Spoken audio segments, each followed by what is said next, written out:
ఫీట్లు బోరు వేయించిన, 4 బోర్లు వేయించిన. 4 బోర్లు వేపిస్తే ఒక బోర్లో కొద్దిగా వచ్చింది, మంచిగా ఇంత ఇంత కూస్తుండే. ఐసా మొన్నటిదాకా మొత్తం ఎత్తేసింది. ఇక మొత్తం ఇక ఇంటుంది పొలం. దీనికి వారించాలంటే మనకు చిన్న చిన్న పిల్లలు ఉన్నారు, పొట్టకు లేదన్నట్టు. ఇదే ఉంది మాకు, వేరే ఏమైనా ఆస్తి లేవు, ఏమైనా మాకేమో గవర్నమెంట్ జాబ్ లేవు, ఏం లేదు సార్. ఏం చేయాలి, ఇగో ఇటువంటి పరిస్థితి ఉంది నాది.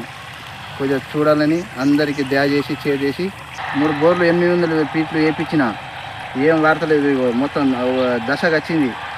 ఇప్పుడు టంకర్లతోని 4 బీగల పొలం వేరేలో బోర్ మాట్లాడి, వేరేలో ఈ ట్రాక్టర్ ఒకటిది టంకర్ ఒకటిది మాట్లాడి ఈ పారిశ్రమ ఒక్కొక్క ఎకరంకి 20,000 రూపాయలు పెట్టుబడి పెట్టి, మొత్తం పెట్టుబడి మొత్తం ఇంట్లో పెట్టేసినాం.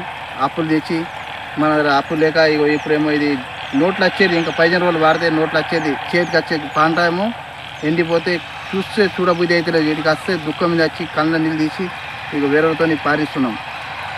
ఎందుకంటే ఇప్పుడు మాకు ఇంత పెట్టుబడి పెడితే మాకు దుఃఖం మీద వస్తుంది. ₹1,00,000 ఉన్న ₹1,00,000 అప్పు చేసి పెట్టేసిన పెట్టుబడి, ఇవి ₹1,00,000 వస్తాయి అనుకున్నా.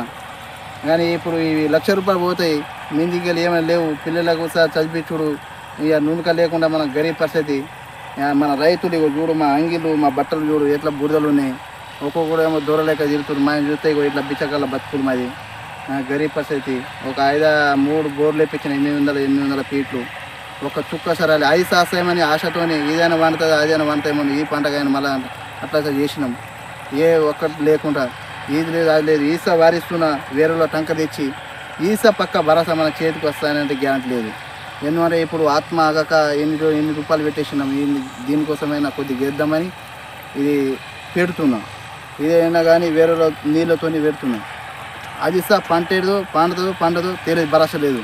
అది చూడు కొద్దిగా నాసుండి పరిస్థితి ఇంకోటికి సచ్చినట్ల కొద్దిగా రాకుండా చూడాలి అందరికీ చెప్తున్నాం. పొలం అంతా ఎండిపోయి సార్, ఓళ్ళు పిల్లలు కూడా ఓళ్ళు ఇది చేస్తలేరు. మనం చీనే ఉంటాను నేను రోజు, అది పారుతుందేమని ఇక్కడికి అక్కడికి ఇక్కడ వదిలితే మొత్తమే ఎత్తేసింది సార్. పొలం వేసేటప్పుడు మంచిగానే పోసింది, మరి ఇప్పుడు మొత్తమే ఎత్తేసింది.